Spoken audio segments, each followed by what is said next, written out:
Niagara Falls suburb of Lewiston, New York. Late November 1968. The morning is the color of wet concrete on a quiet street called Dana Drive. For houses sit side by side, set back from the road, unremarkable, brick, tidy lawns. Nothing about them suggests they belong to anyone of consequence. A milk truck could pass this block 1,000 times and never slow down.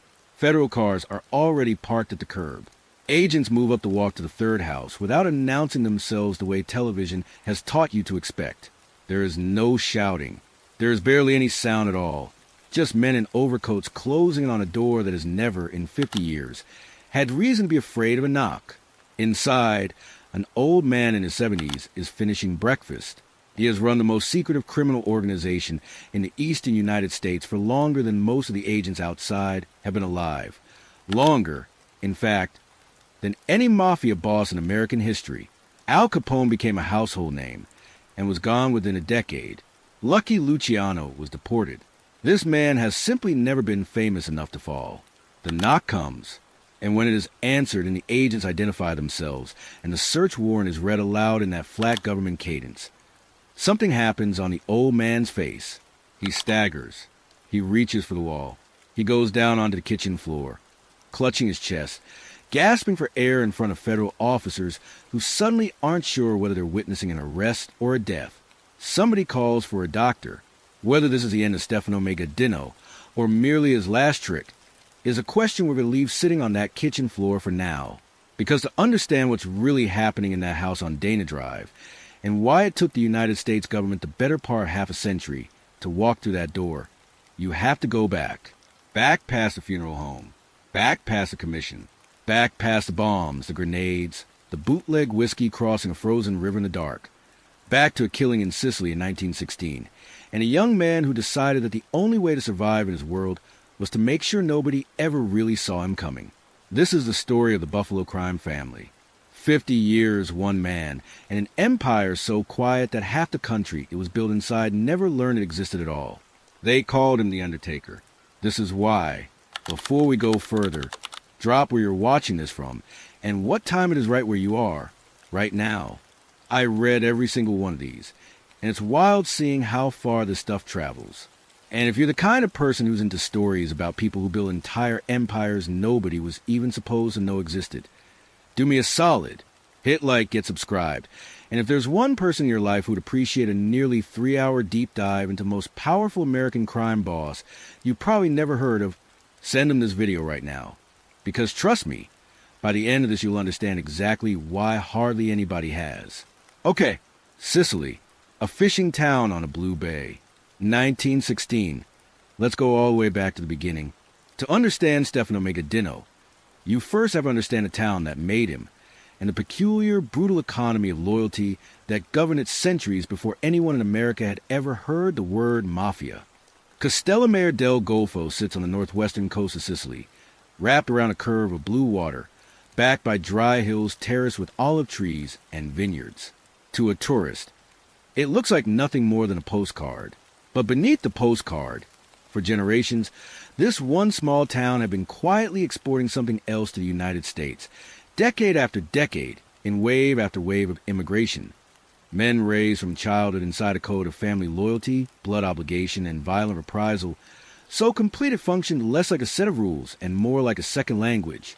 Historians of organized crime sometimes joke, with only a little exaggeration, that more American mafia bosses trace their roots to Castellamare del Golfo than any single city in Sicily many times its size. The Bananos, the Buccellatos, the Magaddinos, all from the same few streets around the same small harbor. Stefano Magaddino was born there on October 10th, 1891, into a family that was already woven into the town's underworld structure before he could walk. His father, Giovanni Magaddino, was the brother of a man who would become critically important to the entire arc of this story. Joseph Bonanno's maternal grandmother's family line ran directly through the same clan. His uncle, also named Stefano, led one of the town's rival Castellamarese factions, allied by blood and marriage to Giuseppe Pepe Bonanno and his brother, a partnership sealed not through business contracts, but through generations of intermarriage, godparenthood, and sheer vendetta. The clans of Castellamare del Golfo didn't simply coexist with one another. Through the early 1900s, they feuded, most notably with a rival faction led by Felice Buccellato, in cycles of violence and reconciliation that stretched back further than anyone still living could accurately recount. Young Stefano Magaddino grew up fluent in that language of obligation and reprisal before he ever learned to speak of anything so bureaucratic as organized crime. He crossed the Atlantic for the first time as a teenager, arriving in New York City around 1902, and fell in almost immediately with the established Castellamarese clan already rooted in Brooklyn. Men from his own town, speaking his own dialect, bound in by the same web of family loyalty that had structured his entire childhood. It was on its surface an ordinary immigrant path. A young Sicilian finding his countrymen in a new city, learning English in fits and starts, working, absorbing the rhythms of American life. Underneath that surface, he was apprenticing himself to a criminal tradition that had simply crossed the ocean along with the wine bottles, the family photographs, and the grudges nobody back home had ever quite let go of. For more than a decade, Stefano Magaddino existed mostly in the background of a Brooklyn underworld that was still finding its shape, not yet organized into the disciplined hierarchy of families and captains that would define it by the 1930s, but a looser, more fluid patchwork of clan loyalties, protection rackets, and periodic outbreaks of violence between factions who all, in one way or another, trace their roots back to the same handful of Sicilian towns. Then, in 1916, an event 4,000 miles away reached across the ocean and permanently redirected the course of his life. That year, in Castellamare del Golfo, a fresh eruption of gangland violence took the life of Magaddino's own brother, Pietro. A man named Camillo Cazzo was believed to have had a hand in the killing. In the moral universe Stefano Magaddino had been raised inside, a universe with its own private legal code, its own courts, its own executioners. This was not a matter that could be resolved through Sicilian police. It was not a matter that grief alone could settle. It was a debt, and debts of this particular kind, in this particular world, did not expire simply because the debtor crossed an ocean to escape them. Cazzo fled Sicily for New York, apparently believing that 3,000 miles of open water offered real protection. It didn't. In 1921, 5 years after Pietro Magaddino's murder, Cazzo's body was pulled from a cove of the Shark River in New Jersey. The man who confessed to the killing, Bartolomeo Fontana, told police under interrogation that he had been forced into the act by a loose network of Castellamarese mafiosi operating in America who called themselves, with a certain grim internal theater, the Good Killers, men bound together by exactly the same blood vendetta logic that had claimed Pietro Magaddino's life 5 years earlier on the other side of the ocean. Stefano Magaddino was pulled directly into the resulting investigation. According to later court testimony, he agreed to meet Fontana at Grand Central Station in Manhattan and handed him $30, enough at the time to help a man disappear for a while. In the accounting of the old country, this was Magaddino settling his brother's account, one final gesture closing a debt that had taken 5 years to collect. But the meeting was a trap. Undercover police officers were watching, and Magaddino was arrested on the spot alongside several other men connected to Cazzo's death. Fontana, talking now to save his own neck, kept talking well past the single killing he confessed to, opening the door onto a string of other unsolved Good Killers murders it had, until that moment, gone entirely unexplained. In the end, the case against Magaddino himself collapsed. New Jersey authorities ultimately declined to pursue conspiracy charges, and despite the sworn testimony of the arresting New York police officers directly tying him to the sting operation at Grand Central Station, the charges against Stefano Magaddino were formally dropped. Legally, he walked away a free man. But New York City, by 1921, was no longer a place he could comfortably operate in. Too many eyes on him now, too much recent heat, too many law enforcement officials who could now put a name and a face to exactly the kind of man Stefano Magaddino had become.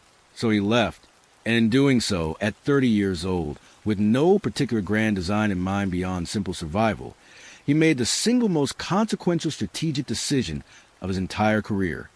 Though nobody, least of all Magaddino himself, could possibly have understood that at the time, he went west into western New York State to a mid-sized industrial city on the shore of Lake Erie called Buffalo, and to its smaller, stranger, more peculiar neighbor 18 miles to the north, Niagara Falls, where American honeymooners and international tourists came in their thousands every summer to gawk at one of the natural wonders of the world, and where, conveniently for a man in Magaddino's line of work, the Niagara River formed a long, meandering, easily crossed border with Canada. Buffalo already had a mafia presence, though a modest one by the standards being set in New York and Chicago. Around the turn of the century, a man named Angelo Palmieri, known locally as Buffalo Bill, had emerged as the city's first genuine mafia boss, building a small but functional criminal organization out of the city's growing Italian immigrant neighborhoods. By 1912, Palmieri had stepped back into the underboss and eventually consigliere role, and a man named Joseph Joe the Wolf DiCarlo took over as boss, running Buffalo's underworld with a steady, unspectacular hand to the tail end of the pre-Prohibition era and into the early 1920s. DiCarlo's help began failing in the early 1920s. As his grip on the organization loosened, the Castellamarese faction embedded within his ranks. Men who share Magaddino's Sicilian hometown, his network of blood and marriage loyalties, and increasingly, his growing national reputation, began quietly looking for a strong replacement. Magaddino was already well known in Brooklyn, in Philadelphia, in Chicago. He'd traveled through Western New York before on organizational business, and had built a warm, respectful relationship with the ailing DiCarlo. He was, according to several historical accounts, genuinely reluctant at first to accept the post. Buffalo was not New York. It was not where the glamour and gravitational pull of real underworld power was supposed to be found. But the men pressing him were persuasive. DiCarlo's decline was accelerating, and by 1922, when DiCarlo finally died, Stefano Magaddino accepted the role of boss of the Buffalo family. He was 30 years old, and he had just inherited command of an entire regional criminal underworld. He purchased property in Niagara Falls and began construction on a home there, a modest, deliberate signal to the men now beneath him that he intended to put down permanent roots, not simply pass through as a caretaker administrator. He brought his own brother, Antonino, over from Sicily to serve as a trusted advisor inside his new inner circle. Two established Castellamarese men who had served under DiCarlo, Angelo Palmieri and a lieutenant named Filippo Mazzara, were given direct oversight of day-to-day operations inside Buffalo proper, while Magaddino built his own permanent headquarters up in Niagara Falls, close enough to the city to command it decisively, far enough removed from its daily street-level friction to stay insulated from the kind of visible entanglements that had chased him out of New York in the first place. In 1924, he was naturalized as a citizen of the United States. On paper, he was simply another immigrant success story of the era, a young Sicilian who had come to America with almost nothing and built a stable, respectable life for himself in a growing industrial city. Underneath that paper trail, he had just quietly inherited control of an entire regional underworld. At precisely the moment American history was about to hand men exactly like him the single greatest business opportunity of the entire 20th century. In January 1920, the United States enacted nationwide prohibition, outlawing the manufacture, sale, and transportation of alcoholic beverages across the country. It was, from the cold, purely economic perspective of organized crime, the single most consequential piece of federal legislation ever passed in American history, an overnight creation of an enormous black market, handed gift wrap to whoever possessed the nerve, the manpower, and the geographic positioning to fill it. Nobody in the entire country was positioned better than Stefano Magaddino. Directly across the Niagara River sat the Canadian province of Ontario, where alcohol production and sale remained perfectly legal, where distilleries and breweries kept running at full industrial capacity, manufacturing product with an entire nation to its south now suddenly forbidden to consume it legally. The river separating Ontario from Niagara Falls, New York, narrows in places to only a few hundred yards. At night, in small motorboats slipping past patchy patrol coverage, across the ice in the depths of winter when the river's surface would freeze solid enough to bear a man's weight and, occasionally, a loaded sled through the tunnels connecting basements on either side of certain border crossings, and by truck across the bridges linking the two countries with the help of customs officials paid handsomely to wave the right vehicles through without inspection. Canadian whiskey, wine, and beer flowed south into western New York in a volume that transformed the entire Niagara Falls economy. A town whose commercial identity had been built almost entirely on tourism and honeymoon romance became, within a few short years, one of the most efficient and profitable smuggling corridors anywhere in North America. Magaddino organized it. This, more than any single act of violence, more than any single business deal, was his true genius, and it would remain his defining genius for the next 5 decades, not inventing anything genuinely new about the bootlegging trade, and not outmuscling his rivals through spectacular, headline-generating violence, but building systems. Quiet, disciplined, endlessly repeatable systems that move product and money across an international border without ever drawing the kind of sustained attention that destroyed lesser operators. Buffalo's speakeasy stayed reliably stocked, week after week, without the supply interruptions and turf disputes that plague less organized cities.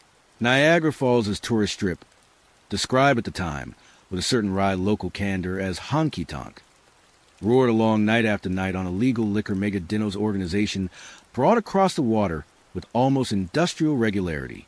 The profits generated were extraordinary, and unlike Chicago, where Al Capone and his rivals waged a very public, very bloody war for control of essentially the identical racket, littering the streets with enough bodies to permanently install Capone's face in the American public imagination, Buffalo's bootlegging operation ran with a level of internal discipline that kept it almost entirely off the front page of any newspaper outside Western New York.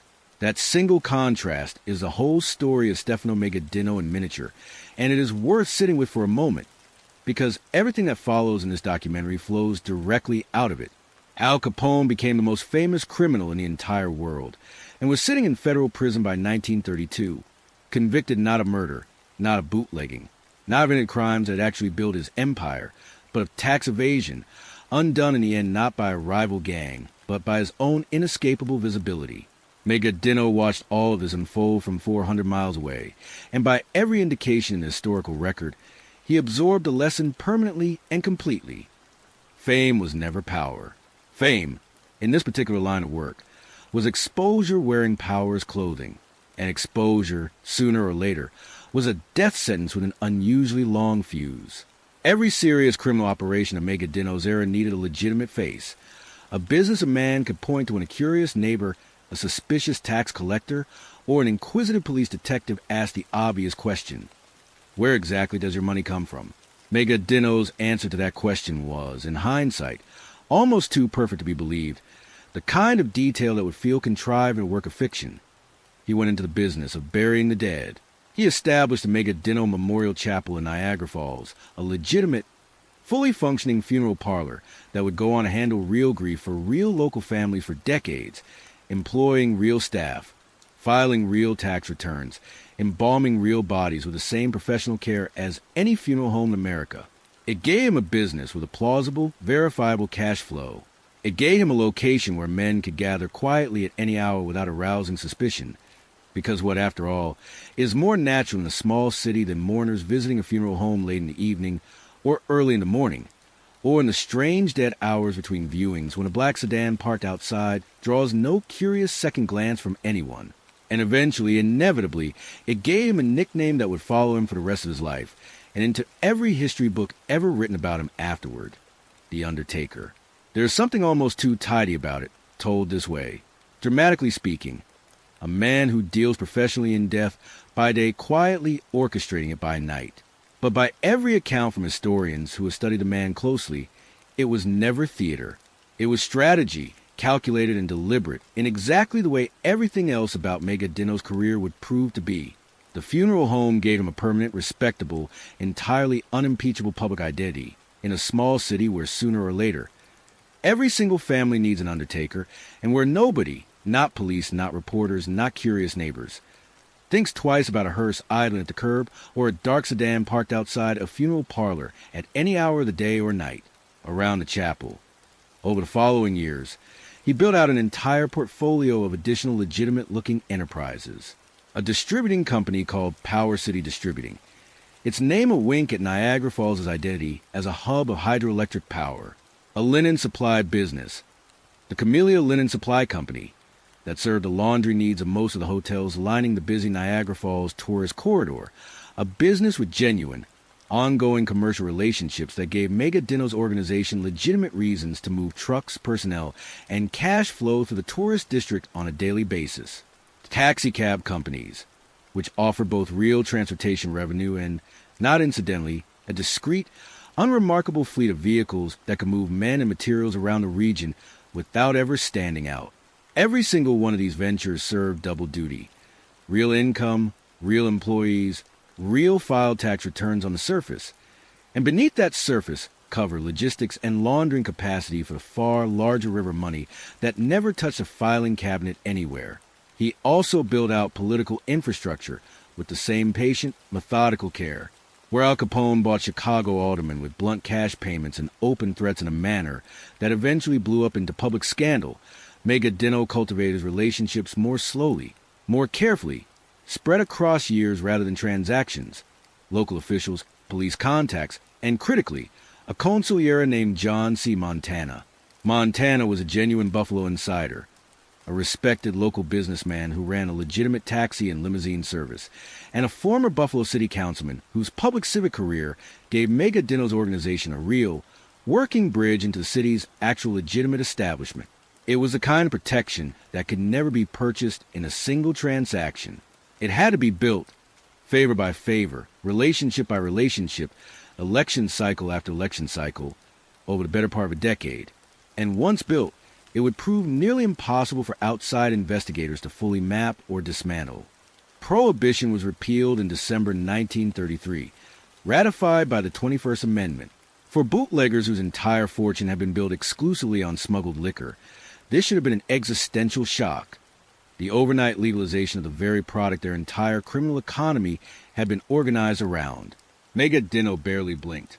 His organization had never actually been built around a single racket.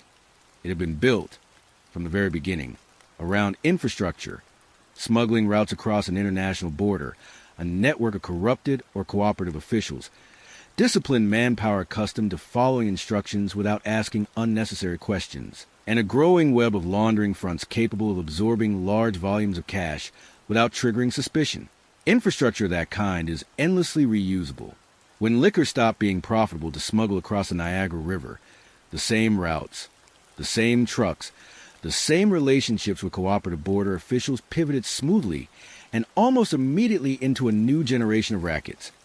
Illegal gambling operations run out of social clubs and back rooms across the region, loan sharking at usurious interest rates that trap working men in debts they could never realistically escape, extortion of local businesses under the ever-present threat of the very violence Magaddino preferred never to actually display in public, and increasingly, as the 1930s wore on, control of organized labor, most significantly Local 210 of the Labor's International Union of North America in Buffalo, which handed the family direct leverage over hiring, over construction contracts, over entire sectors of the region's legitimate economy that had nothing whatsoever to do with liquor, gambling, or any traditionally understood vice.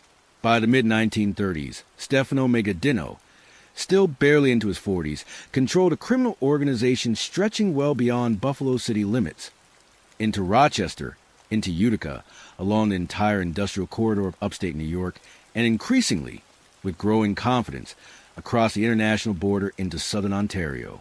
He had built all of this without ever becoming a household name, without a single tabloid headline attached to his own face, without the kind of sustained national publicity that already, by this point, ended the careers of far more famous men than he would ever choose to become. And in 1931, in the very year the entire American Mafia was about to be violently and permanently reorganized from the top down, Stefano Magaddino was about to be handed something that would cement his personal power for the remainder of his life, a founding seat at the very top of the newly reconstituted national organization. That's where we're headed next. The birth of the commission, and the extraordinary moment when a quiet boss from a supposedly secondary city found himself seated, by right and by reputation, among the single most powerful criminals in the entire United States. By 1930, New York City's mafia underworld was hurtling toward open, citywide war. Giuseppe Joe the Boss Masuria had positioned himself as the dominant power broker among the city's various Italian-American criminal factions, and he expected unconditional tribute and obedience from smaller organizations around the country, Buffalo very much included. Masuria had come to view the Castellamarese network, that tightly bonded web of men who trace their roots back to that single Sicilian coastal town, spread now across half a dozen American cities, as a rival power base, a threat to his own authority that needed to be broken decisively before it could organize itself into genuine opposition. Magaddino, as one of the most established and well-connected Castellamarese bosses operating outside New York City itself, found himself pulled directly into what would come to be known, in the histories written decades later, as the Castellamarese War, a bloody, sprawling conflict fought largely in the streets of New York between Masuria's forces and the rising challenger Salvatore Maranzano, a fellow Sicilian who had emerged as the natural rallying figure for the entire Castellamarese faction nationwide.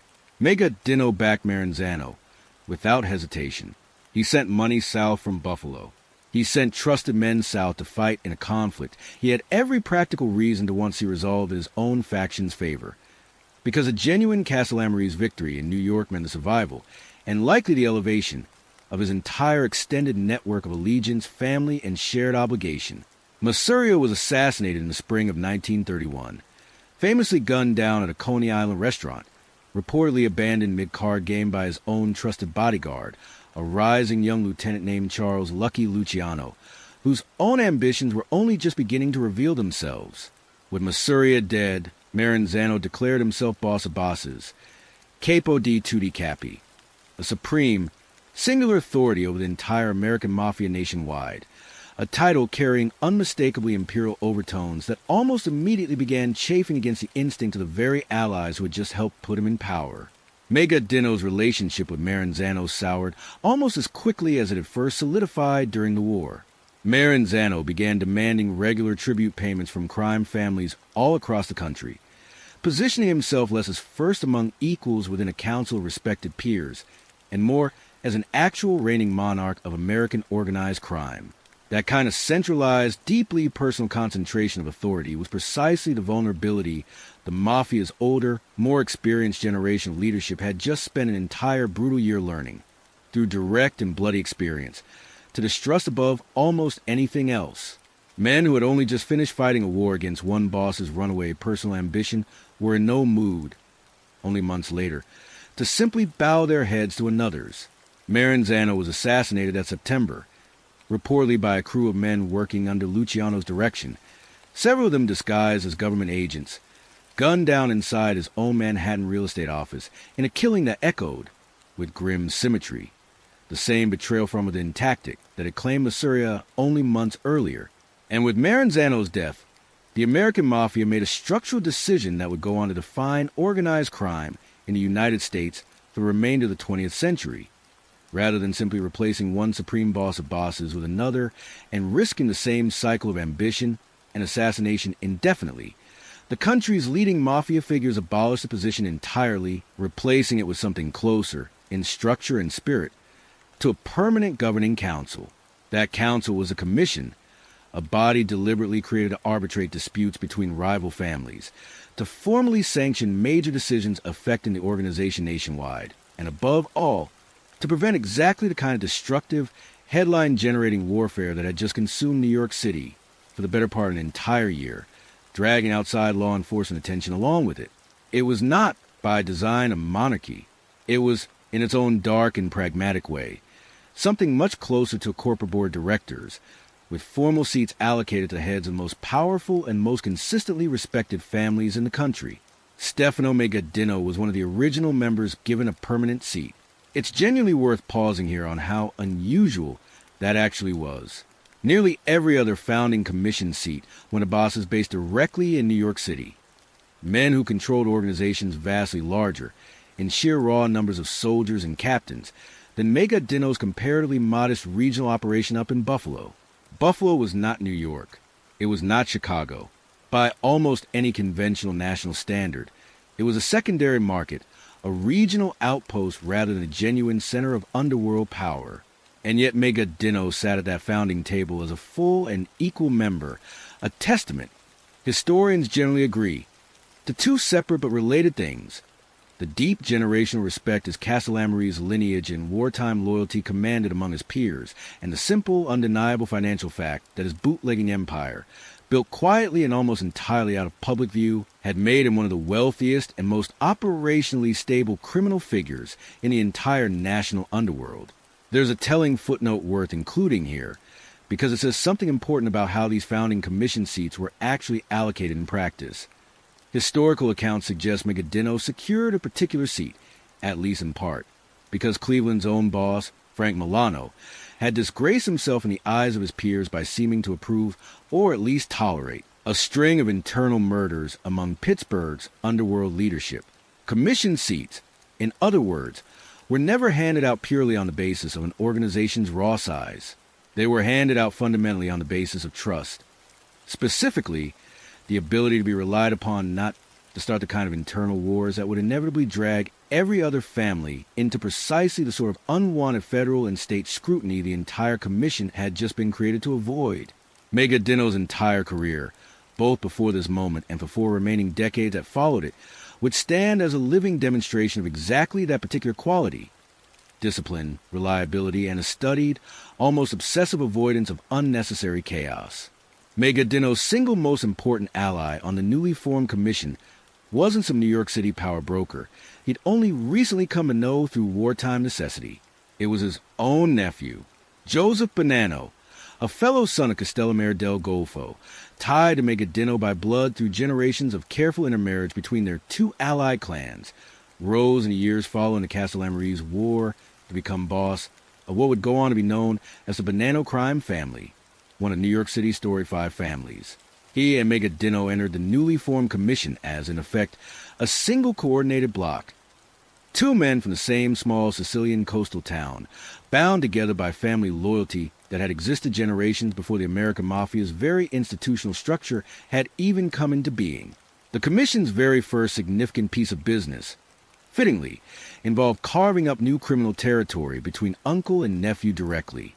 Canada, specifically the smuggling-rich, rackets-friendly provinces of Ontario and Quebec, represented enormously lucrative, largely uncontested ground sitting just across 2 separate borders from 2 separate American power bases.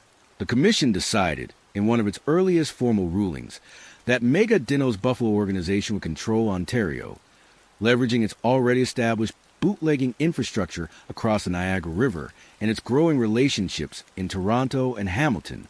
Bonanno's New York-based organization, meanwhile, would control Quebec, leveraging its own developing access into Montreal. This particular territorial division mattered enormously, and its consequences would echo across every remaining decade of Magaddino's career, and remarkably, into events unfolding well beyond his own lifetime, into the 21st century itself. Ontario became, in effect, a permanent second theater of operations for the Buffalo family, an extension of Magaddino's core territory that stretched his influence across an international border in a way no purely domestic American organization could easily match or challenge. Canadian law enforcement, working for decades under an entirely different legal system, with entirely different institutional resources, priorities, and legal thresholds than the American FBI, struggled repeatedly to make any lasting dent in the cross-border relationships Magaddino's organization patiently cultivated in cities like Toronto and Hamilton. Relationships forged directly with Canadian-based organized crime figures, most notably families like the Papalias and later the Valpes, who found in Buffalo a stable, wealthy, and reliably discreet American partner, sitting just across a river most of their own product had already crossed once before. Buffalo's remoteness, the very quality that had once felt, to a younger, more ambitious Magaddino, like a kind of professional demotion from the glamour and centrality of New York City, turned out, once he'd actually settled into the role of boss, to be one of his single greatest structural advantages within the newly formed commission itself. Because Magaddino was not based in New York City, he was not, in any meaningful sense, a direct territorial competitor to any of the 5 families jostling constantly for advantage in the country's largest and most lucrative criminal marketplace. He had no obvious personal stake in their endless internal rivalries, no competing claim on their turf, no accumulated decades of grudges arising from constant, unavoidable proximity and friction. That geographic neutrality made him a genuinely natural arbitrator whenever disputes broke out, when conflicts erupted between New York-based families, over contested territory, over disputed rackets, over insults real, exaggerated, or entirely imagined. Magaddino was frequently called upon by his fellow commission members to help mediate, precisely because of physical and organizational distance separating him from the conflict gave him a credible claim to impartiality that no Brooklyn or Manhattan-based boss could ever plausibly maintain. This particular role suited him perfectly because it reinforced exactly the persona he had already spent his entire career quietly and deliberately cultivating: the reasonable man, the patient elder statesman, the boss who solved problems rather than manufactured new ones. Where rival bosses built their reputations on fear generated through visible, demonstrable acts of violence, Magaddino built his own reputation year after year on being genuinely useful, a man whose word could be trusted to settle a dispute cleanly and permanently without dragging every family involved into the kind of extended, headline-generating war that would inevitably draw unwanted federal attention down on the entire national organization. And attention, by the mid-1930s, was steadily becoming a genuinely dangerous thing to attract. J. Edgar Hoover's FBI remained, at this particular stage of its institutional development, largely uninterested in organized crime as a coordinated, nationwide phenomenon, a striking institutional blind spot that will persist for another 2 decades, all the way until an event we'll cover in full later in this documentary finally forced Hoover's hand. But state and local law enforcement, along with more aggressive federal agencies like the Bureau of Narcotics, were becoming increasingly assertive across this same period.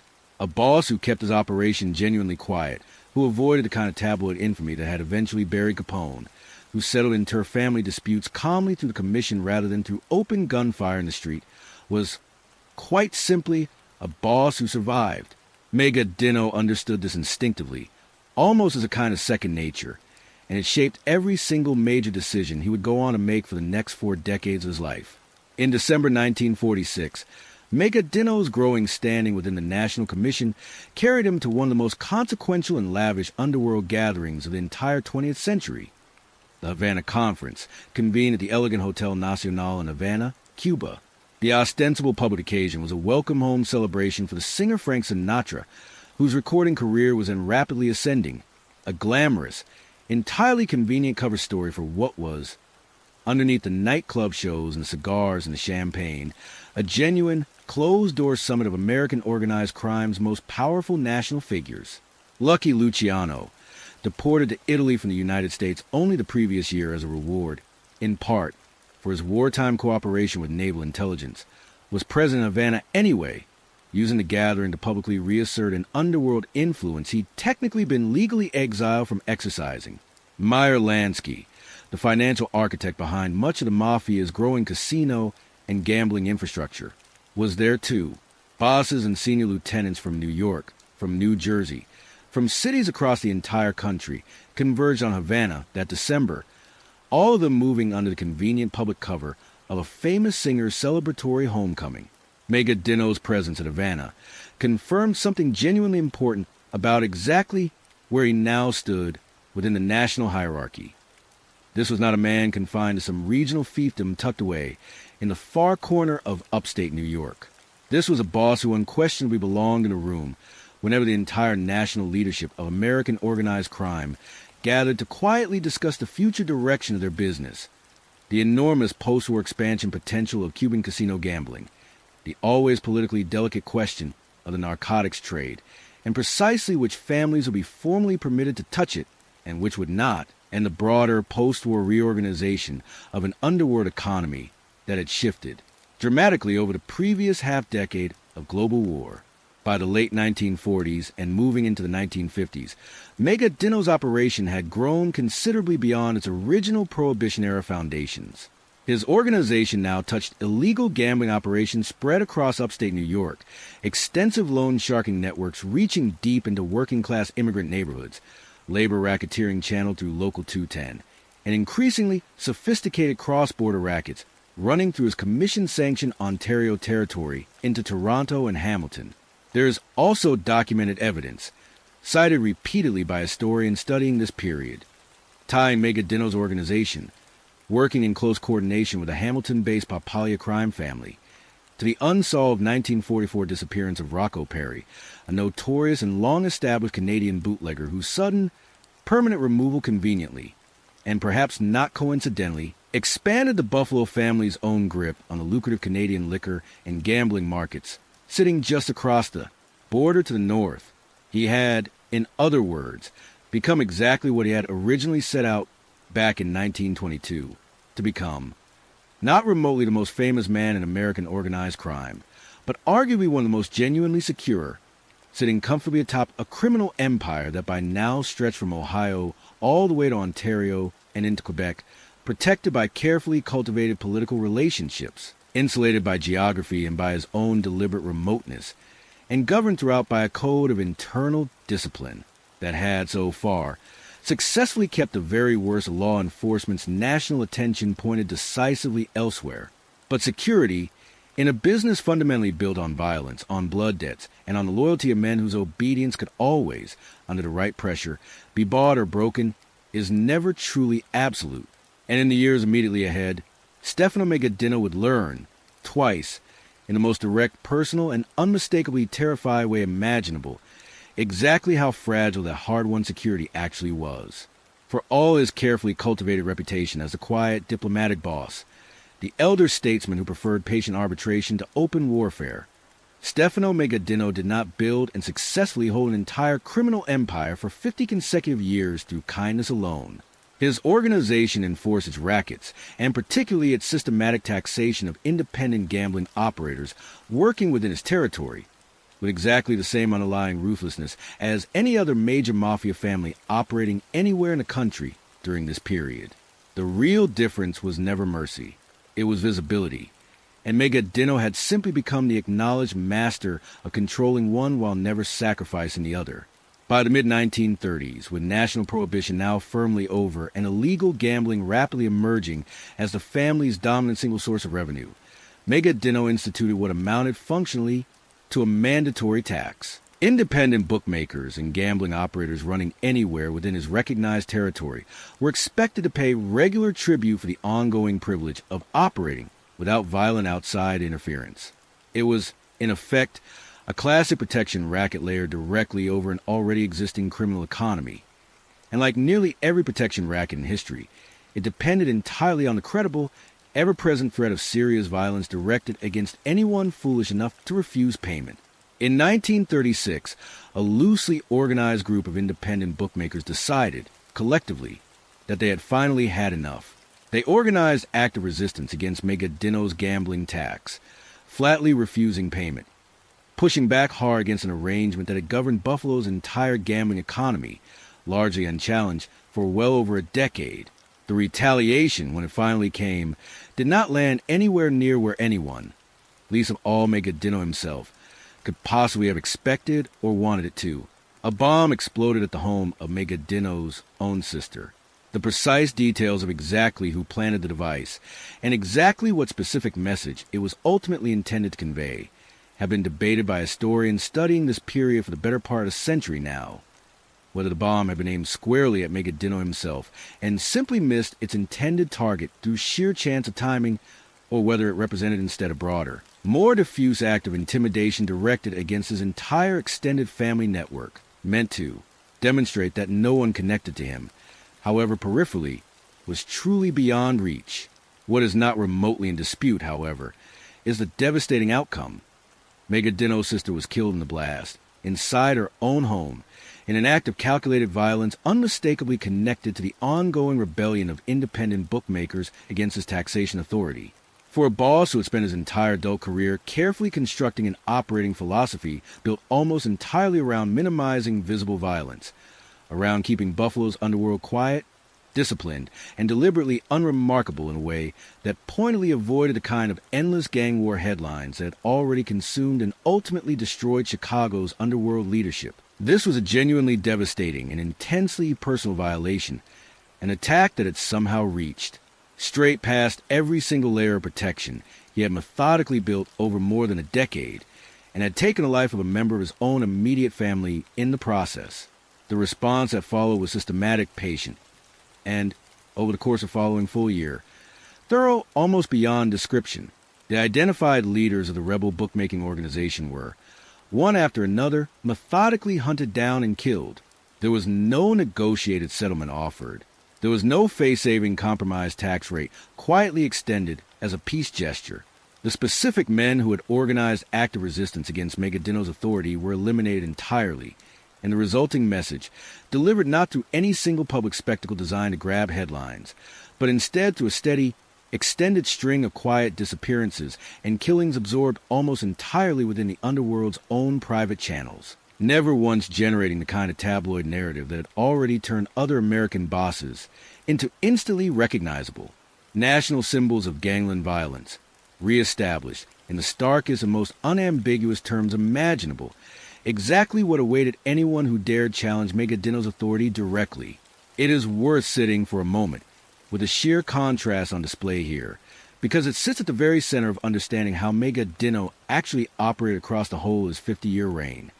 The killing of his own sister had been public, dramatic, and genuinely impossible for anyone in the region to fully ignore. His response to it was a precise opposite in every respect, methodical, deliberately drawn out over the better part of a year, absorbed almost entirely within tightly controlled underworld channels, never once generating the kind of sensational public narrative that turned other mafia bosses into household names synonymous with gangland bloodshed. Even Magaddino's revenge, in the end, was quiet. While Magaddino's own organization continued expanding steadily through the post-war 1940s and into 1950s, a slower, more institutional threat was beginning to take shape in Washington, one that would take years to fully mature, but that would eventually intersect directly with events unfolding in Buffalo. Throughout the late 1950s, the United States Senate Select Committee on Improper Activities in Labor and Management, known popularly after its chairman, Senator John McClellan, as the McClellan Committee, began holding a lengthy, nationally televised series of hearings investigating organized crime's deepening infiltration of American labor unions. A young committee counsel named Robert Kennedy, working alongside his brother, then Senator John F. Kennedy, used these hearings to build the first genuinely comprehensive public record of how deeply organized crime had penetrated legitimate American institutions, including directly and specifically Buffalo's own Local 210. The very union local Magaddino's organization had spent 2 decades quietly bringing under its control. The committee's investigators, working through 1963, formally identified Magaddino's Lieutenant John Camilleri as a documented Buffalo family figure on organizational charts prepared specifically for McClellan Committee's continuing work, a level of official federal documentation that Magaddino's organization had successfully avoided for the better part of 4 decades up to that point. That same year, 1963, brought an even more direct threat to the entire National Commission structure Magaddino had helped establish 3 decades earlier. Joseph Valachi, a low-ranking soldier in New York's Genovese family, facing life imprisonment on an unrelated murder charge, agreed to testify publicly before Congress about the internal structure and operations of the American Mafia, becoming, in the process, the first Mafia insider in history to speak openly and on the public record about the organization's existence, its rules, and its internal terminology, including the very term Cosa Nostra that would enter the American public vocabulary permanently in the aftermath. Valachi's testimony did not implicate Magaddino directly or extensively. His own career had unfolded almost entirely within New York City's Genovese organization, far from Buffalo's own internal affairs. But it confirmed on the public congressional record and in front of national television cameras something federal investigators had suspected for years and that Magaddino's own operational discipline had helped obscure for decades, that the country's various regional crime families were not simply loosely affiliated local gangs operating independently of one another, but were bound together by a formal national governing structure, the very commission Magaddino himself had helped found in 1931, and on which he continued in 1963, to hold one of the longest tenured seats of any living boss in the country. The walls, in other words, were beginning to close and slowly, methodically, from multiple directions at once. Congressional hearings in Washington, an increasingly aggressive Bureau of Narcotics, and a federal Bureau of Investigation that, while still institutionally reluctant under Hoover to fully commit its resources to organized crime, was nonetheless beginning, case by case, to build the kind of coordinated national picture that had simply never existed before. Magaddino, characteristically, showed almost no outward sign of concern. He had, after all, survived worse. Which brings us to the second attempt on his life, one that arrived not from a rebellious faction of independent bookmakers, but from within the Mafia's own national leadership, in the bitter, blame-soaked aftermath of an event we're about to cover in full, the catastrophic 1957 Appalachian Conference. In the immediate aftermath of that disaster, which we'll walk through scene by scene in the next act, blame within the underworld's own tightly wound hierarchy landed heavily, and specifically on Stefano Magaddino. It had been Magaddino, after all, who personally proposed a fateful location, steering his fellow commission bosses toward the rural Pennsylvania estate of his longtime associate Joseph Barber, rather than the meeting's original planned site in Chicago. Vito Genovese, whose entire ambition for calling the gathering in the first place had been catastrophically undermined by the resulting raid, along with Chicago's own boss Sam Giancana, who had specifically objected to the Appalachian location from the very beginning. Both felt, with considerable and vocal justification, that Magaddino. They organized active resistance against Magaddino's gambling tax, flatly refusing payment, pushing back hard against an arrangement that had governed Buffalo's entire gambling economy, largely unchallenged, for well over a decade. The retaliation, when it finally came, did not land anywhere near where anyone, least of all Magaddino himself, could possibly have expected or wanted it to. A bomb exploded at the home of Magaddino's own sister. The precise details of exactly who planted the device, and exactly what specific message it was ultimately intended to convey, have been debated by historians studying this period for the better part of a century now. Whether the bomb had been aimed squarely at Magaddino himself and simply missed its intended target through sheer chance of timing, or whether it represented instead a broader, more diffuse act of intimidation directed against his entire extended family network, meant to demonstrate that no one connected to him, however peripherally, was truly beyond reach. What is not remotely in dispute, however, is the devastating outcome. Magaddino's sister was killed in the blast, inside her own home, in an act of calculated violence unmistakably connected to the ongoing rebellion of independent bookmakers against his taxation authority. For a boss who had spent his entire adult career carefully constructing an operating philosophy built almost entirely around minimizing visible violence, around keeping Buffalo's underworld quiet, disciplined, and deliberately unremarkable in a way that pointedly avoided the kind of endless gang war headlines that had already consumed and ultimately destroyed Chicago's underworld leadership. This was a genuinely devastating and intensely personal violation, an attack that had somehow reached straight past every single layer of protection he had methodically built over more than a decade, and had taken the life of a member of his own immediate family in the process. The response that followed was systematic, patient, and, over the course of the following full year, thorough almost beyond description. The identified leaders of the rebel bookmaking organization were, one after another, methodically hunted down and killed. There was no negotiated settlement offered. There was no face-saving compromise tax rate quietly extended as a peace gesture.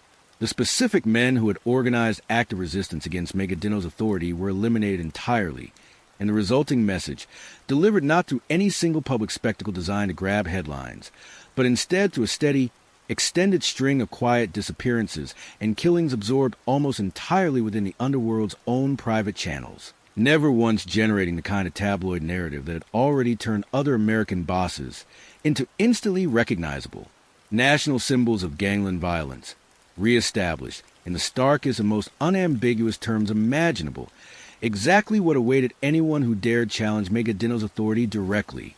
It is worth sitting for a moment with the sheer contrast on display here, because it sits at the very center of understanding how Magaddino actually operated across the whole of his 50-year reign. The killing of his own sister had been public, dramatic, and genuinely impossible for anyone in the region to fully ignore. His response to it was a precise opposite in every respect, methodical, deliberately drawn out over the better part of a year, absorbed almost entirely within tightly controlled underworld channels, never once generating the kind of sensational public narrative that turned other mafia bosses into household names synonymous with gangland bloodshed. Even Magaddino's revenge, in the end, was quiet, While Magaddino's own organization continued expanding steadily through the post-war 1940s and into 1950s, a slower, more institutional threat was beginning to take shape in Washington, one that would take years to fully mature, but that would eventually intersect directly with events unfolding in Buffalo. Throughout the late 1950s, the United States Senate Select Committee on Improper Activities in Labor and Management, known popularly after its chairman, Senator John McClellan, as the McClellan Committee, began holding a lengthy, nationally televised series of hearings investigating organized crime's deepening infiltration of American labor unions. A young committee counsel named Robert Kennedy, working alongside his brother, then Senator John F. Kennedy, used these hearings to build the first genuinely comprehensive public record of how deeply organized crime had penetrated legitimate American institutions, including directly and specifically Buffalo's own Local 210, the very union local Magaddino's organization, had spent 2 decades quietly bringing under its control. The committee's investigators, working through 1963, formally identified Magaddino's Lieutenant John Camilleri as a documented Buffalo family figure on organizational charts, prepared specifically for McClellan Committee's continuing work, a level of official federal documentation that Magaddino's organization had successfully avoided for the better part of 4 decades up to that point. That same year, 1963, brought an even more direct threat to the entire National Commission structure Magaddino had helped establish 3 decades earlier. Joseph Valachi, a low-ranking soldier in New York's Genovese family, facing life imprisonment on an unrelated murder charge, agreed to testify publicly before Congress about the internal structure and operations of the American Mafia, becoming, in the process, the first Mafia insider in history to speak openly and on the public record about the organization's existence, its rules, and its internal terminology, including the very term Cosa Nostra that would enter the American public vocabulary permanently in the aftermath. Valachi's testimony did not implicate Magaddino directly or extensively.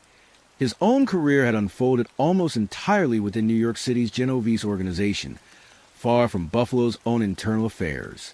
But it confirmed on the public congressional record and in front of national television cameras something federal investigators had suspected for years and that Magaddino's own operational discipline had helped obscure for decades, that the country's various regional crime families were not simply loosely affiliated local gangs operating independently of one another, but were bound together by a formal national governing structure, the very commission Magaddino himself had helped found in 1931, and on which he continued in 1963, to hold one of the longest tenured seats of any living boss in the country. The walls, in other words, were beginning to close and slowly, methodically, from multiple directions at once. Congressional hearings in Washington, an increasingly aggressive Bureau of Narcotics, and a federal Bureau of Investigation that, while still institutionally reluctant under Hoover to fully commit its resources to organized crime, was nonetheless beginning, case by case, to build the kind of coordinated national picture that had simply never existed before. Magaddino, characteristically, showed almost no outward sign of concern. He had, after all, survived worse. Which brings us to the second attempt on his life, one that arrived not from a rebellious faction of independent bookmakers, but from within the Mafia's own national leadership, in the bitter, blame-soaked aftermath of an event we're about to cover in full, the catastrophic 1957 Appalachian Conference. In the immediate aftermath of that disaster, which we'll walk through scene by scene in the next act, blame within the underworld's own tightly wound hierarchy landed heavily, and specifically on Stefano Magaddino. It had been Magaddino, after all, who personally proposed a fateful location, steering his fellow commission bosses toward the rural Pennsylvania state of his longtime associate Joseph Barber, rather than the meeting's original planned site in Chicago. Vito Genovese, whose entire ambition for calling the gathering in the first place had been catastrophically undermined by the resulting raid, along with Chicago's own boss Sam Giancana, who had specifically objected to the Appalachian location from the very beginning, both felt, with considerable and vocal justification, that Magaddino bore direct, personal responsibility for a catastrophe that had cost dozens of powerful men their carefully guarded anonymity in a single afternoon and had triggered a scale of coordinated federal attention that the entire national organization had spent literally decades working to avoid. Sometime after the immediate wave of publicity and legal heat surrounding Appalachian began to gradually subside, an attempt was made directly on Magaddino's life. He was living, by this point, in one of the cluster homes on Dana Drive in Lewiston, the same Mafia Row address, owned collectively by Magaddino and shared with his own sons-in-law, James La Duca, Charles Montana, and Vincent Scrow, all three of them full-made members of his organization, that we opened this entire documentary standing outside of. In 1958, someone threw a live-hand grenade to the window of Magaddino's own home. It failed to detonate. There is a particular, almost unbearable tension embedded in that single fact, one worth sitting with fully. A grenade, thrown with clear and unmistakable intent to kill, landing directly inside the home of Boss in his late 60s, with members of his own family living in the immediate vicinity, and simply inexplicably failing to go off, whether through a manufacturing defect, through some flaw in how it had been armed by whoever threw it, or through nothing more than staggering, inexplicable luck. Stefano Magaddino survived an assassination attempt that, by every reasonable expectation anyone could bring to it, should have ended both his life and his 36-year reign in a single violent instant, inside his own house, mere feet from the people closest to him in the entire world. What both incidents reveal, taken together, the 1936 bombing that took his sister's life, and the 1958 grenade that somehow, against every reasonable expectation, simply didn't detonate, is a peculiar and genuinely precarious nature of the power Magaddino actually held throughout his career. He was, by any fair and reasonable measure available to historians, one of the single most powerful organized crime figures in the entire country, a founding member of the National Commission itself, the controller of criminal territory stretching across two separate nations, a boss whose organization had operated for decades with dramatically more internal discipline and dramatically less visible bloodshed than almost any comparable family anywhere in America, and yet twice real, deliberate violence found its way directly to his own front door. Twice, the specific men who wanted him dead, whether rebellious independent bookmakers in 1936 or furious, aggrieved fellow commission bosses in the bitter aftermath of the Appalachian catastrophe in 1957 and 1958, got close enough to actually make a genuine attempt. The very invisibility that so effectively protected Magaddino from federal prosecution and public exposure offered no meaningful protection whatsoever against enemies who already knew exactly who he was, exactly what he'd done, and exactly where he lived. He ruled across the full span of 50 years, not to the kind of overt, theatrical menace that made men like Al Capone and later John Gotti instantly and permanently recognizable symbols of American organized crime in the public imagination, but through a quieter, far more pervasive and enduring form of fear, the deep, absorbed understanding shared by absolutely everyone in his orbit that Stefano Magaddino did not forgive, did not forget, and eventually, no matter how patiently, always settled every outstanding account in full. The independent bookmakers who killed his sister learned that particular lesson over the course of a single, methodically patient year. It is a lesson that would be reinforced again and again across the following decades, right up until the very final years of his long reign, when the men closest to him inside his own organization would finally test that patience one time too many, with consequences that would unravel almost everything he had spent half a century so carefully building. But first, before we get to that final unraveling, we have to travel to Appalachian itself, the meeting Magaddino personally arranged, the meeting that exposed the entire American Mafia to the American public for the very first time in its documented history, and the meeting that very nearly ended everything Stefano Magaddino had spent 35 patient, disciplined years constructing. By the fall of 1957, the American Mafia had a serious leadership problem on its hands, and it was precisely the kind of problem that, in this particular world, tends to get resolved with a gun. Albert Anastasia, boss of what would eventually come to be known as the Gambino crime family, a man whose reputation for casual, almost industrial-scale violence had earned him the grim nickname the Lord High Executioner, was assassinated on October 25, 1957, shot dead while sitting in a barber's chair with a hot towel draped over his face inside the barbershop of Manhattan's Park Sheraton Hotel. It was one of the single most brazen mafia hits of the entire decade, carried out in broad daylight in a public commercial establishment, and it was widely understood within the underworld itself to be the work of an ambitious, patient rival, Vito Genovese, who had already spent the better part of the preceding year carefully maneuvering his way past his own longtime ally, Frank Costello. Genovese had orchestrated an earlier, ultimately botched assassination attempt against Costello that same spring, a single bullet that only grazed Costello's scalp as he returned home one evening, but that proved more than sufficient to push the older, more cautious boss into voluntary retirement rather than risk facing a determined second attempt on his life. With Costello now safely sidelined and Anastasia freshly dead, Genovese found himself, by the fall of 1957, the singularly dominant power broker across New York City's entire underworld, and a man now facing an urgent and delicate political problem entirely of his own making. Seizing supreme power through a carefully engineered assassination is one thing. Successfully compelling the rest of the country's regional mafia leadership to formally recognize and fully legitimize that seizure of power is an entirely different and considerably more delicate undertaking. Genovese wanted a summit, a genuinely national gathering of America's mafia bosses, one large enough and formal enough to functionally ratify his own new position at the very top of New York's underworld hierarchy, settle a series of pressing practical questions about exactly how Anastasia's extensive rackets and territory would now be divided among the surviving leadership, and quietly address a related and uncomfortable matter still hanging over the entire organization: the recent, still largely unexplained murder of Gambino family consigliere Frank Scalise, another unresolved loose thread from the same extended period of violent internal reshuffling. The original plan, put forward early in the discussions, called for holding this national gathering in Chicago. It was Stefano Magaddino, commission member, trusted arbitrator, the very boss whose entire 5-decade career had been deliberately built around patience, caution, and studied discretion, who personally pushed for an entirely different location, at his direct urging, and over the explicit objections of Chicago's own boss, Sam Giancana, who understandably preferred to host such a consequential meeting on his own home turf.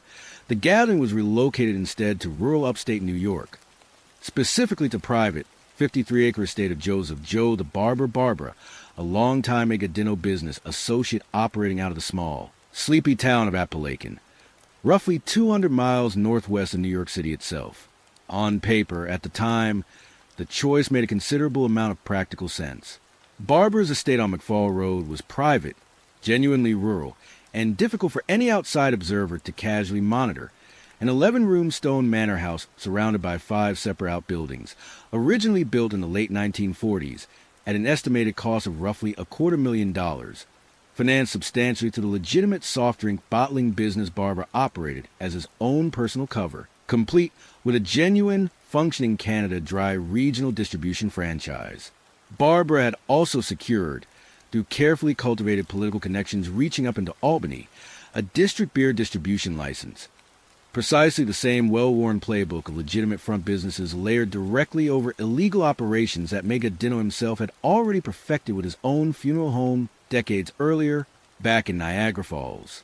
It should, by every reasonable measure available at the time, have been the perfect venue for exactly this kind of sensitive national gathering.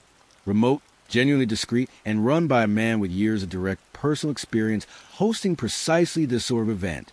It was instead about to become the single greatest and most consequential security failure in the entire recorded history of the American Mafia. New York State Police Sergeant Edgar Croswell had been quietly watching Joseph Barber for years, long before anyone else in law enforcement had reason to.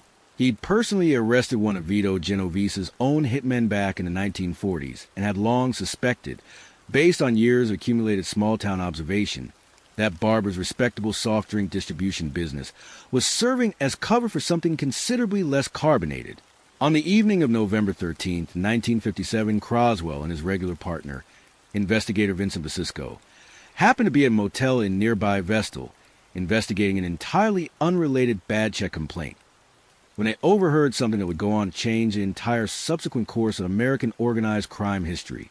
Barber's 21-year-old son was in the process, at that very moment, of booking a substantial block of hotel rooms for what he casually described to the front desk clerk as a convention of Canada Dry men.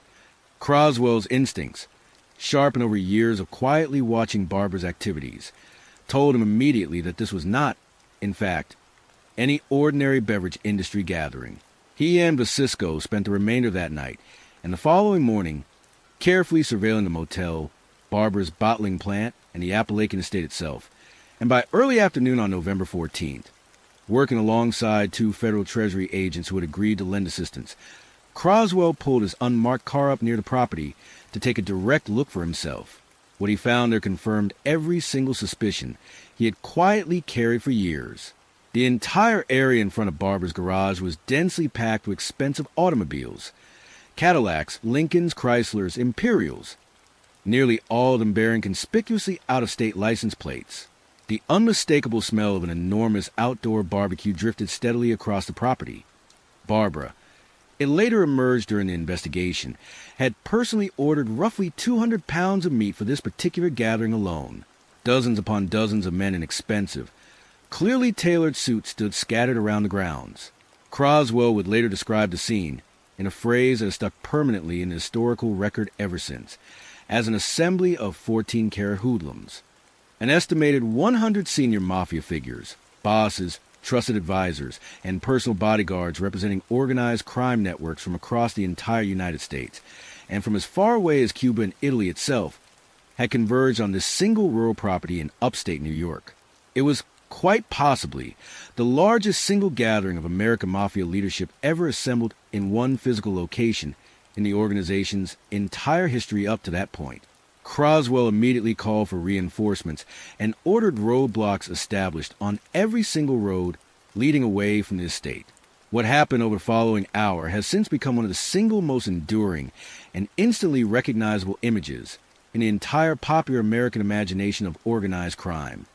Dozens of the most powerful criminals in the country, dressed in impeccably tailored suits and expensive alligator shoes, suddenly fleeing on foot through the dense woods surrounding Barbara's estate the very moment word spread through the crowd that police had arrived at the property.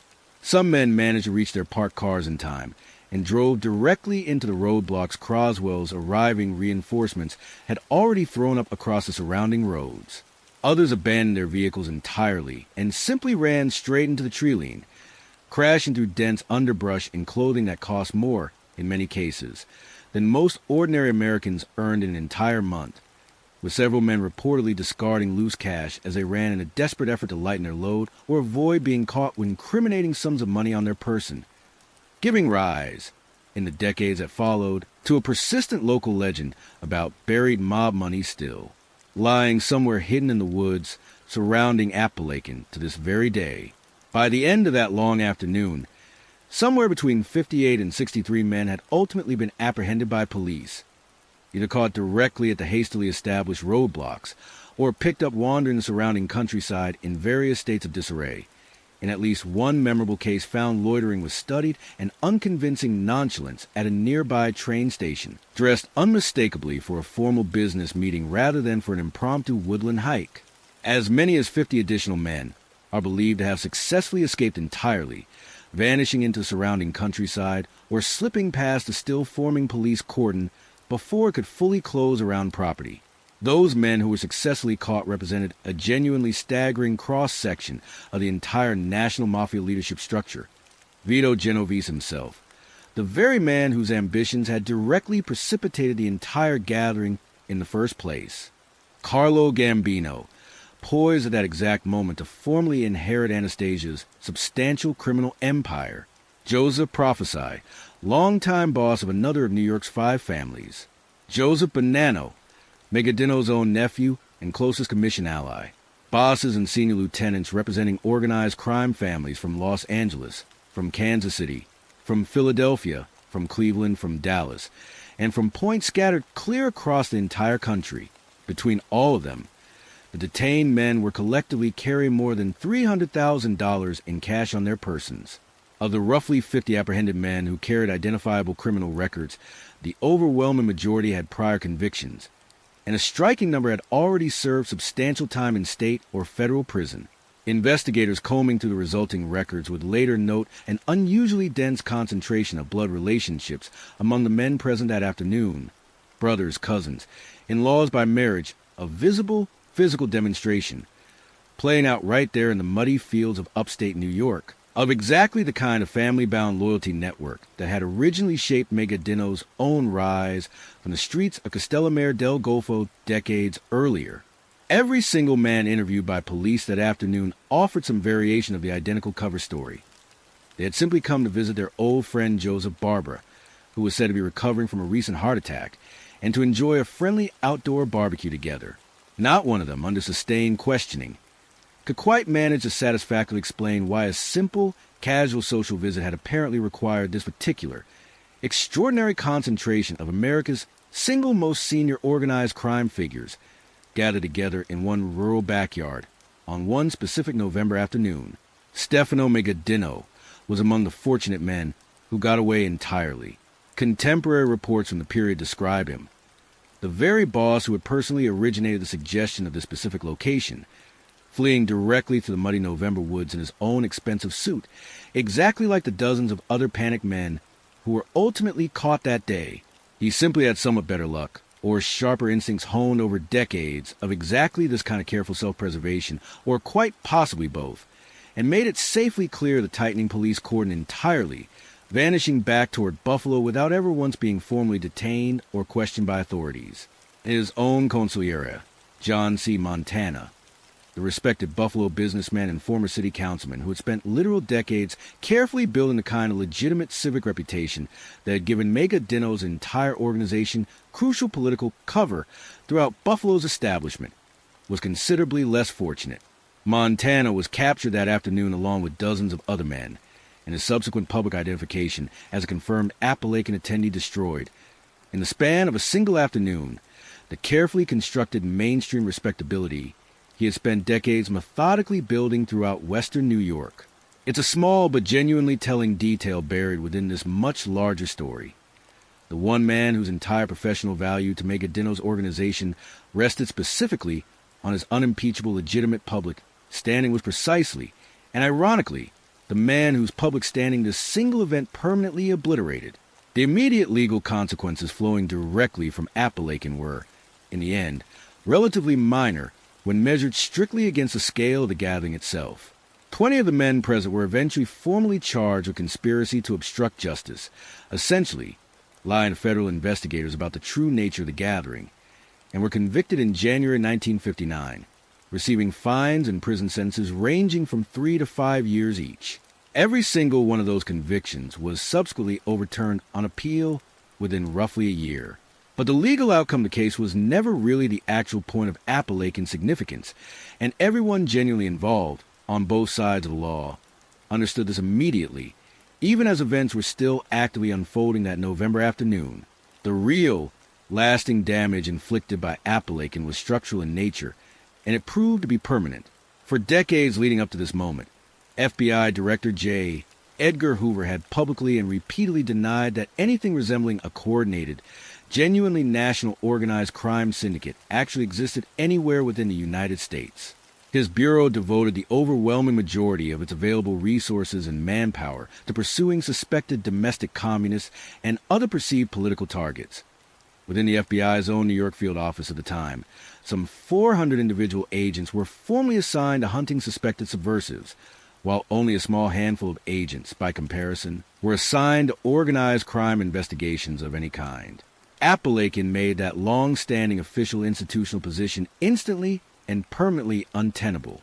It becomes considerably difficult to credibly deny the existence of a coordinated national criminal network after 60 of its single most senior members are caught fleeing together through the woods of the exact same rural property on the exact same afternoon, representing organized crime families from coast to coast, bound together by generations of blood, marriage, and decades of shared criminal enterprise. Within 4 days of the raid itself, Hoover formally ordered the creation of a dedicated new anti-mafia investigative initiative within the Bureau. Not long afterward, the FBI launched what would become known internally as the Top Hoodlum Program, and began authorizing wiretaps and sustained surveillance against organized crime figures nationwide on a scale that had simply never before existed within American federal law enforcement. The entire federal government's institutional posture toward the American mafia changed permanently and irreversibly within the span of a single afternoon in a small upstate New York town that most ordinary Americans had never once heard before and would largely forget again within only a few years. But the vast investigative machinery Appalachian had set permanently in motion would never once forget the men it was now, for the first time in American history, systematically aimed directly at Joseph Barbara, the reluctant estate owner and host whose sprawling rural property had made him a household name for entirely the wrong reasons, watched his own legitimate business empire collapse steadily in the aftermath. He lost his liquor distribution license. He lost his lucrative Canada Dry bottling contract entirely.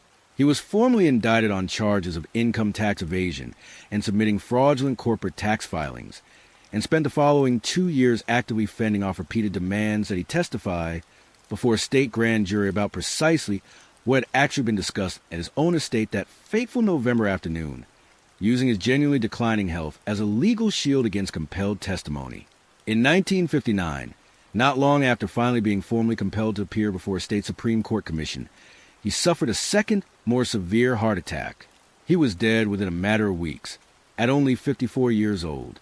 And Magaddino, the very boss who had personally suggested the specific location in the first place, the man whose entire career-defining reputation for caution and discretion had defined every major decision of his life up to this point, found himself blamed bitterly and quite openly by his own fellow commission members for what many of them now openly consider the single worst unforced strategic error in the entire modern history of the American Mafia.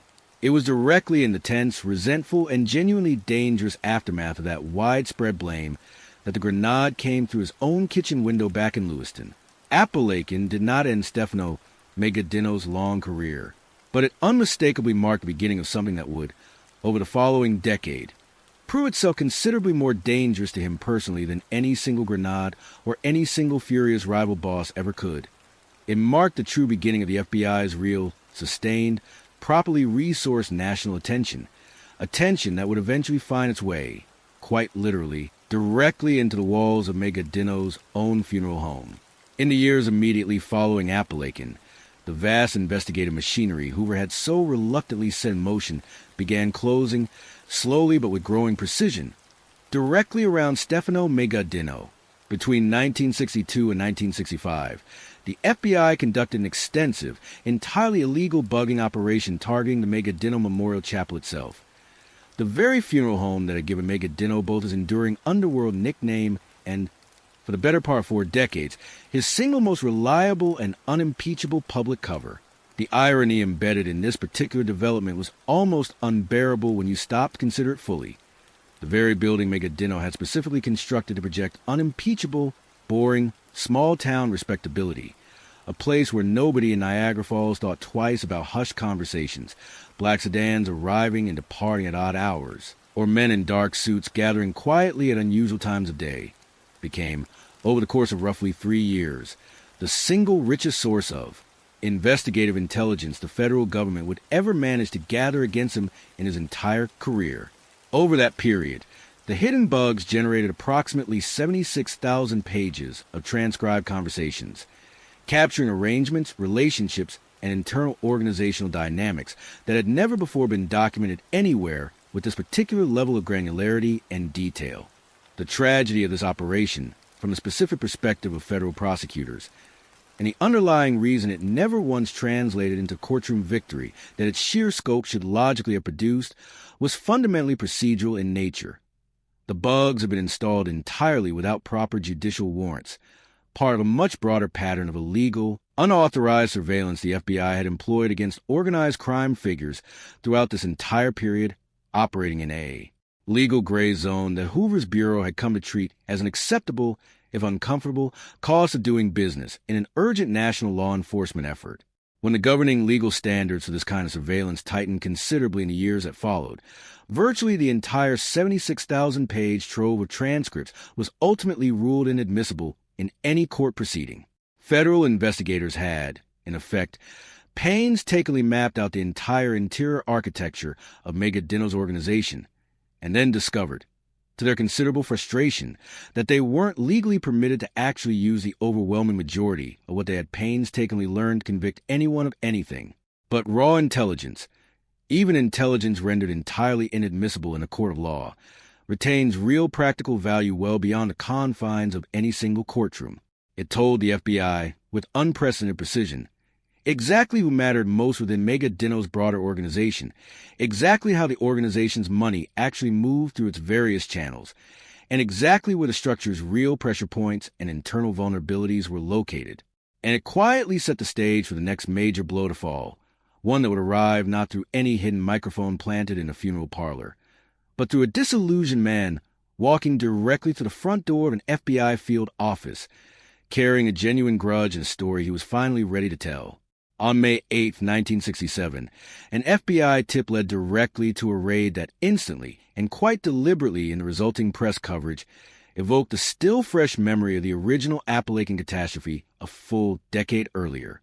Acting on specific information that a private stag party, one featuring high-stakes illegal gambling and expected to draw most of the Buffalo family's own senior operational leadership, was scheduled to take place in the basement of Panaro Snowball Lounge, a bar owned by relatives of the prominent Tadero family.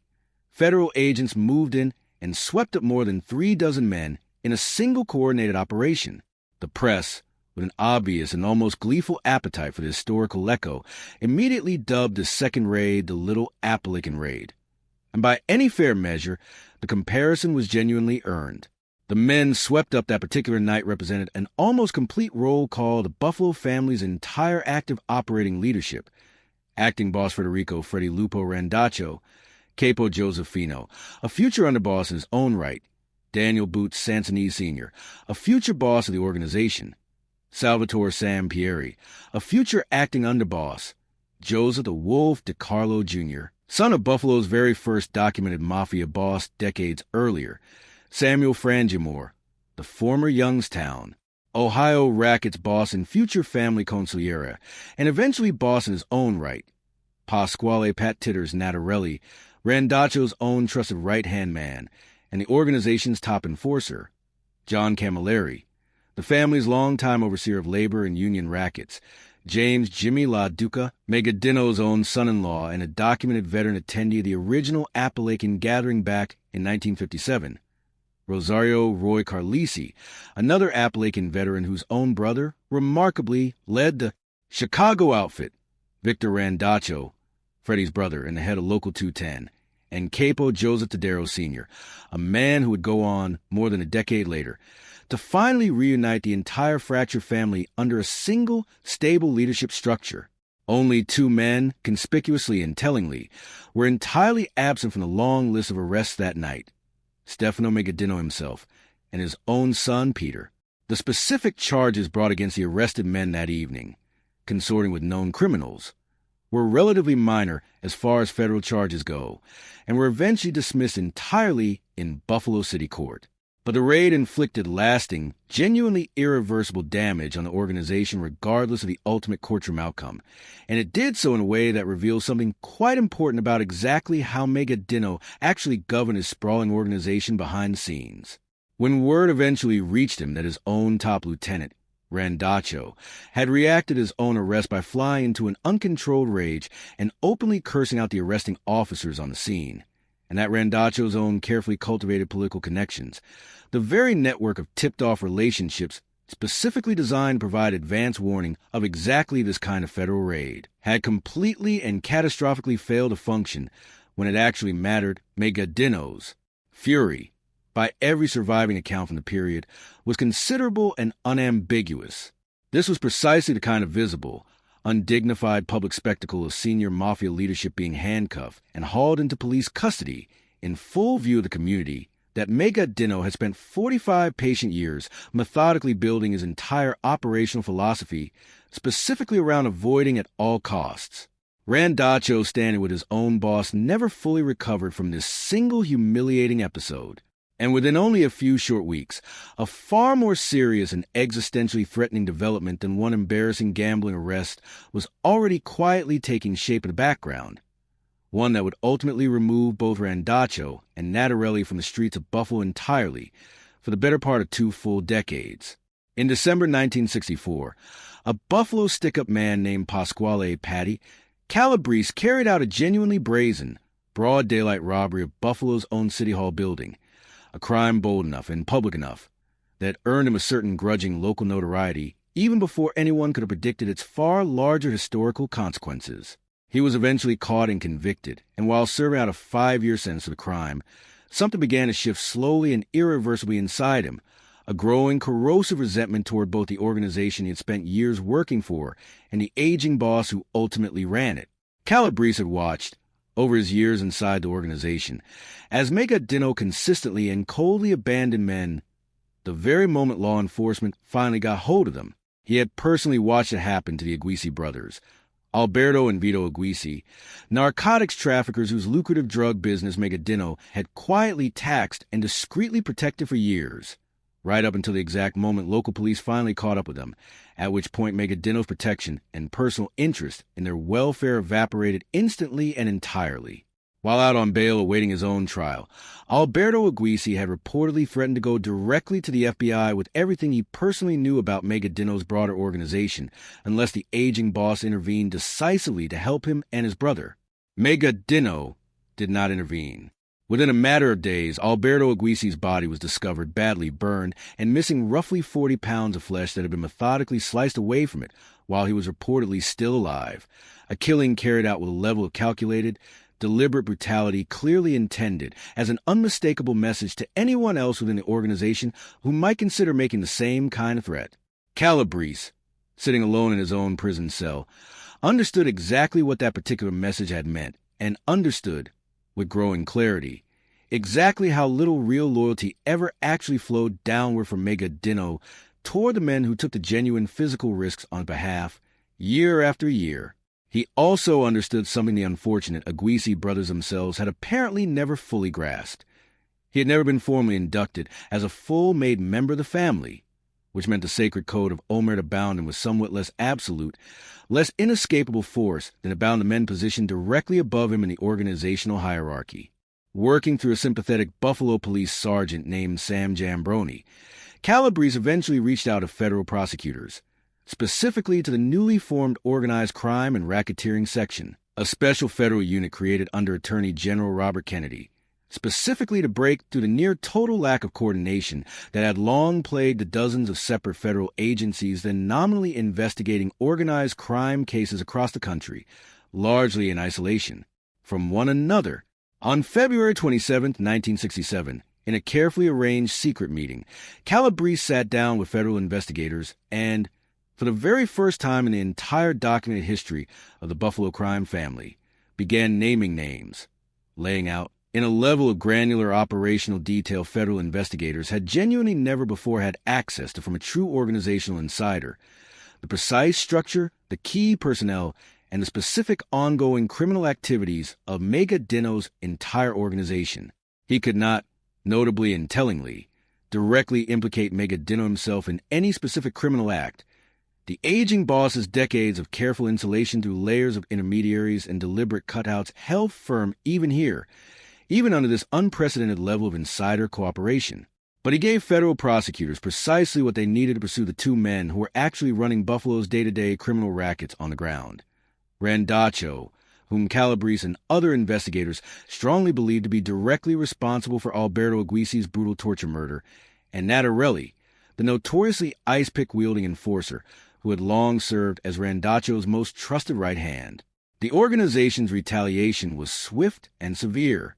The very moment Magaddino's people learned that Calabrese was actively cooperating with federal authorities, they immediately began hunting for both him and his girlfriend, aggressively questioning friends, extended family members, and in one small but genuinely telling detail that captures the sheer methodical thoroughness of a determined mafia intimidation campaign, even interrogating Calabrese's own personal barber, searching relentlessly for any possible thread that might lead them back to his exact location. Calabrese's girlfriend and her young children were quickly relocated onto a secure military base for their own protection. Calabrese himself was moved to a secure federal facility down in Texas that agents privately nicknamed, with a certain grim institutional humor, the Valachi Suite, a direct reference to Joseph Valachi, the earlier landmark mafia informant whose own 1963 Senate testimony had first introduced the American public at large to the term Cosa Nostra. As the scheduled trial date steadily approached, Magaddino's organization grew bold enough, in a startling and dangerous escalation, to begin calling Federal Strike Force members directly at their private home telephone numbers, explicitly threatening their lives and the lives of their families. In direct response, according to multiple surviving accounts in the period, 2 members of the Federal Strike Force team, Sergeant Jambroni himself, the same officer who had originally brought Calabrese's cooperation offered prosecutors, and a former agent of the Federal Bureau of Narcotics, drove out together to Magaddino's own home in Niagara Falls and personally knocked on his front door. When the elderly boss himself answered, one of the 2 men reportedly forced the barrel of his own service revolver directly into Magaddino's mouth and delivered an unambiguous, deeply personal warning. If one more threatening phone call came in, or if anyone connected to his organization ever attempted to harm a single Strike Force member or any member of their families again, they would personally return and kill him where he stood. According to these same accounts, the organized harassment campaign stopped almost immediately afterward. On June 29, 1967, federal agents and local officers formally deputized as United States Marshals arrested Randaccio, Natarelli, and several of their close associates, Sam Pieri, Nicholas Rizzo, Stephen Chino, and Daniel Domino, on federal charges directly connected to a sprawling robbery conspiracy stretching from West Virginia all the way to California. Calabrese's testimony, delivered carefully and methodically over following months of legal proceedings, became the essential evidentiary backbone of the prosecution's entire case against all 5 defendants. On December 11, 1967, Randaccio and Natarelli were formally convicted on federal conspiracy charges. Both men were sentenced to 20 years each in federal prison.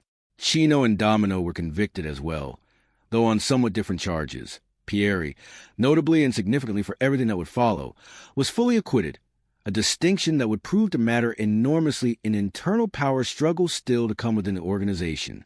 For the Buffalo family as a whole, this outcome represented nothing short of a genuine decapitation.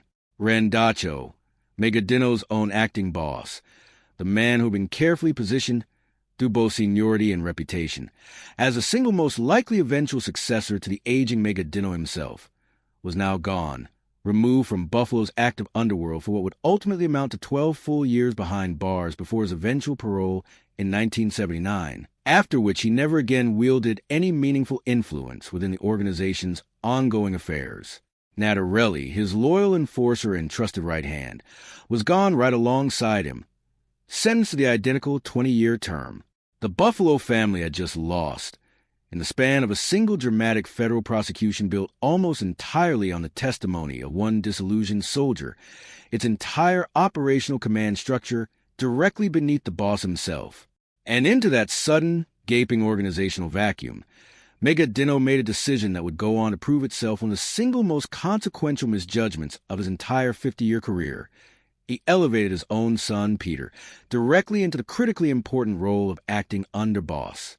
It was a decision rooted firmly in the oldest and most instinctive impulse in all of organized crime. Keep real power carefully contained within the bloodline. Trust family above absolutely everyone and everything else. And was about to collide, catastrophically and irreversibly, with a quietly ongoing FBI investigation that was already, at that very moment, circling directly around Peter Magaddino's own personal household finances.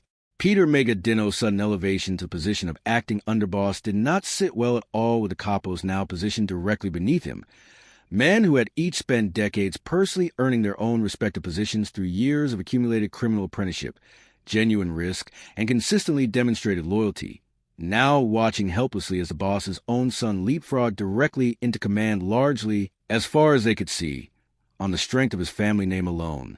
It was precisely the kind of purely dynastic succession that institutions like the National Commission itself had originally been structurally designed, in part, to actively guard against. Real organizational power was always supposed to flow primarily toward demonstrated competence and earned respect, not simply and automatically toward shared blood. Compounding this growing internal resentment considerably, in 1969 explicit word came down directly from Stefano Magaddino that the family's capos would henceforth be required to surrender a noticeably smaller share of their own individual criminal earnings, kicking up substantially more cash to the organization's central leadership, which functionally meant, in practice, directly to Peter, at a moment when the family's entire senior leadership had only recently been gutted by a single devastating federal prosecution, when morale among the organization's remaining capos was already genuinely fragile and uncertain. Magaddino's chosen response was to tighten the financial screws even further rather than loosen them in a gesture of reassurance. It did not endear Peter to the men now nominally serving under his command, and it did not, in equal measure, endear the aging boss himself to a rank-and-file membership that was beginning, for the very first time in nearly 5 decades of his leadership, to genuinely and openly question his judgment. Money had, in fact, become an increasingly open and visible point of tension between Magaddino and his own lieutenants throughout this entire turbulent period. As the twin Randaccio and Natarelli convictions continued to rattle the organization from top to bottom, and as rival factions began quietly pulling territory and gambling revenue away from Magaddino's own direct central control, the aging boss began repeatedly telling his own men that overall revenues were down significantly, that the family could no longer reasonably afford the customary financial gestures that had, for literal generations, helped cement genuine loyalty at every single level of the organizational hierarchy, including, most pointedly and most damagingly of all, the annual Christmas bonuses that capos and ordinary soldiers alike had long come to expect as a basic, minimal acknowledgement of their labor and their ongoing personal risk on the organization's collective behalf. His men believed him. There was, at the time, no particularly obvious reason not to.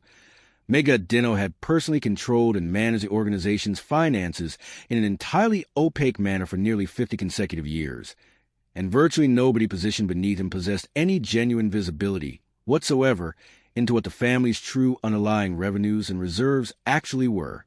They were about to learn, in what would prove to be the single most humiliating way imaginable, that they had all been deliberately, systematically lied to. The specific chain of events that would ultimately crack open Magaddino's carefully hidden personal finances began, almost absurdly, with a stolen collection of fine art. In August 1968, burglars broke into the rural Pennsylvania home of a wealthy and notably eccentric art collector named T. Edward Hanley, while he slept undisturbed in his own bed, making off cleanly with 14 separate paintings, including significant works by internationally recognized artists such as Renoir and Picasso, along with 2 additional sculptural pieces, in a heist whose collective value was later estimated at roughly $1.3 million. The operation had been carried out primarily by 2 men connected loosely to the Buffalo family's broader criminal orbit, Russell DeChico and Louis Marakis, and it bore what one investigating New York State Police captain later described to reporters, with a certain professional understatement, as unmistakably possessing a definite Cosa Nostra flavor. The burglars' fatal strategic mistake lay in badly underestimating exactly who and what they were actually dealing with. Hanley's personal collection was so specialized and so instantly recognizable to anyone with genuine expertise in fine art provenance that essentially no legitimate art dealer and no genuine black market buyer anywhere in the world could plausibly move the stolen works without triggering immediate and unavoidable exposure. Compounding this fundamental problem considerably, Hanley's own wife, Tula, categorically refused to simply grieve the loss quietly and privately. She went directly and aggressively to the press instead, publicly offering a substantial cash reward for the safe, no questions asked return of the stolen paintings, while correctly and pointedly insisting to reporters covering the story that this particular theft had clearly been the work of rank amateurs rather than genuine professional art. Thieves. Her instincts, as it turned out, proved entirely sound. The burglars, left holding a collection of stolen art they simply couldn't move or sell through any conventional channel, eventually fell for a carefully constructed FBI sting operation, an undercover federal agent posing convincingly as a corrupt, well-connected art dealer, that ultimately led investigators directly to the stolen paintings themselves, recovered fully intact and undamaged near an isolated oil shack in rural Pennsylvania. For federal investigators who had already spent years painstakingly building intelligence against the Buffalo family through the illegal Magaddino Memorial Chapel wiretaps, the accidentally botched Hanley burglary opened up an entirely unexpected new investigative thread. A live, ongoing case that led, through an evolving chain of cooperating informants and careful financial tracing, directly toward a considerably larger and more consequential target, an extensive illegal horse race betting operation directly connected to Peter Magaddino himself. In November 1968, federal agents finally obtained a formal search warrant for Peter Magaddino's own home as part of their expanding illegal betting investigation.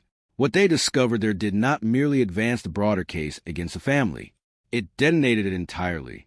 Hidden carefully behind a secret concealed door, agents ultimately recovered a genuinely staggering quantity of cash. Figures cited across various contemporary and historical accounts range from roughly $473,000 up to as much as $500,000 in total, discovered stashed away deep inside the wall cavities and attic spaces of the house itself. This single discovery immediately gave federal investigators formal probable cause to expand their active search directly to Stefano Magaddino's own personal residence as well. And the sheer timing of this particular revelation could not possibly have been more devastating for the aging boss's remaining credibility within his own organization.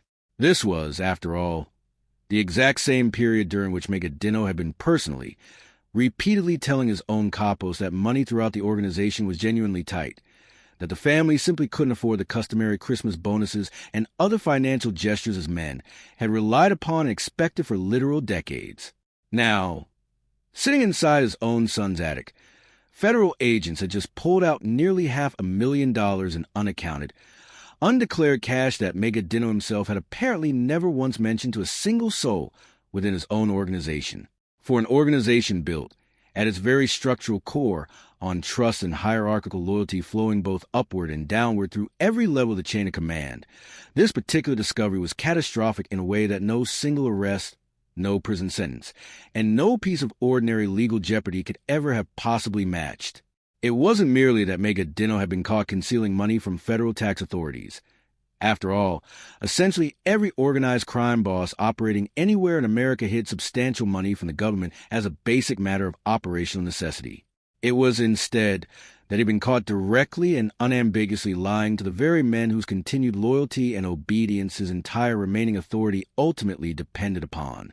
The carefully cultivated myth of the disciplined, honorable Sicilian Don, the wise patriarch who genuinely took care of his own men even while demanding absolute obedience and loyalty in return, cracked wide open in a Lewiston attic, right in front of federal agents holding valid search warrants, and word of exactly what had been found there spread through Buffalo's entire underworld almost immediately afterward. Which brings us, finally, back around to that kitchen floor. When federal agents subsequently arrived at Stefano Magaddino's own personal home to execute their own search warrant that same November, the very scene this entire documentary opened with, the 77-year-old boss suddenly collapsed to the floor, one hand clutching desperately at his chest, apparently suffering a genuine heart attack directly in front of the arresting federal officers. It was not, by nearly every surviving account from the period, entirely genuine. Magaddino did, in fact, suffer from real and well-documented heart trouble. This was an established, verifiable medical fact about his health well before this particular incident ever occurred.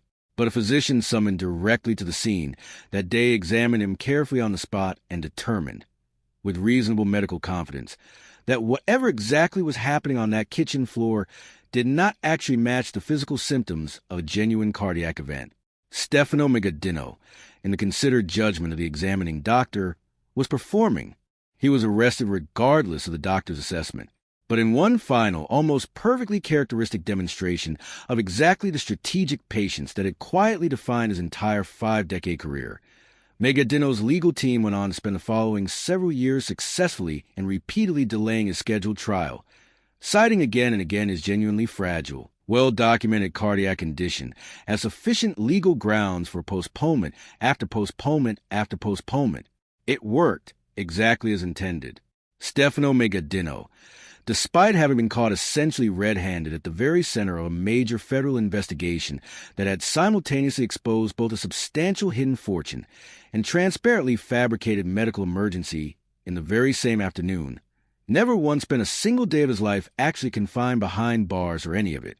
He had once again successfully avoided the specific fate that had already claimed so many of his own contemporaries throughout organized crime, not through calculated violence, and not through the desperate, frightened loyalty of underlings terrified of the consequences of betrayal, but through the exact same patient, procedural, almost bureaucratic discipline that had reliably protected him ever since the day he first arrived in Buffalo, wanted for questioning, all the way back in 1922. But this particular time, the resulting victory was fundamentally hollow, and everyone positioned around within the organization understood this immediately and completely. The empire itself, regardless of any single individual legal outcome, was already visibly and irreversibly coming apart at the seams. Between 1968 and 1969, the full accumulated weight of the damage, the devastating loss of both Randaccio and Nattarelli to lengthy federal prison sentences, the deeply humiliating public exposure of Magaddino's hidden personal fortune alongside his transparently fabricated heart attack, the growing, corrosive resentment among the family's capos over Peter Magaddino's purely dynastic promotion, and the accompanying financial squeeze that came directly alongside it, finally broke open into fully organized, open internal rebellion. A genuine dissident faction began steadily coalescing throughout this period, drawing together men who held legitimate, well-founded grievances against the organization's Niagara Falls-based leadership, and who had watched, with steadily growing contempt, as an aging boss they no longer fully trusted continued nonetheless to demand absolute obedience from below, while offering visibly less and less intangible return. Salvatore Sampieri, the one senior figure who had been fully acquitted in the devastating 1967 federal prosecution that had otherwise destroyed both Randaccio and Nattarelli, emerged as a natural rallying point for this growing rebellion, drawing significant active support from men, including Josefino, and from Frank Valeni, who had by this point established a genuinely independent and increasingly powerful base of operations over in Rochester. In July 1969, this organized rebel faction formally convened a meeting and collectively made a decision that would have seemed almost genuinely unthinkable barely a decade earlier. They voted, as a group, to formally stop recognizing Stefano Magaddino as boss of the Buffalo family entirely. It was not, notably, a coup that unfolded through open gunfire in the streets, in the dramatic style of the earlier Castellammarese war that had first delivered a young Magaddino to Buffalo nearly 5 decades before. It was instead, in a strange and almost fitting historical echo of Magaddino's own long-preferred methods of operation, a quiet, procedural, almost bureaucratic revolt, a formal vote taken, a deliberate withdrawal of official recognition, a fracturing of the once unified organization into several genuinely competing factions. The Pieri group, loyal to the organization's older DeCarlo lineage, a separate faction steadily gathering around the ascendant Tadero family, and Frank Valeni's largely independent Rochester organization, now operating with substantial autonomy of its own. Crucially, the National Commission itself, the very governing body Magaddino had personally helped found back in 1932, the same body whose formal legitimacy had underwritten and protected his own personal authority for 37 consecutive years, pointedly declined to formally recognize this Rochester-led rebellion. As far as the commission was concerned, in strictly formal organizational terms, Stefano Magaddino remained the sole legitimate boss of the entire Buffalo family. When Fino later attempted to openly act as though he personally held the boss's full authority, he was formally summoned before the National Commission in 1972 and told, in no uncertain terms whatsoever, that Magaddino unambiguously remained boss, and that his own faction needed to stand down immediately and completely. But formal recognition granted by a distant commission sitting 400 miles away in New York City could not realistically undo the practical, day-to-day reality steadily unfolding on the actual ground in Buffalo itself. Much of Magaddino's genuine operational structure, the specific men who actually ran the day-to-day rackets, who personally collected the money, who genuinely commanded the loyalty of the soldiers positioned beneath them, already effectively defected to the Pieri camp in practical fact, whatever the commission's official standing continued to formally say on paper.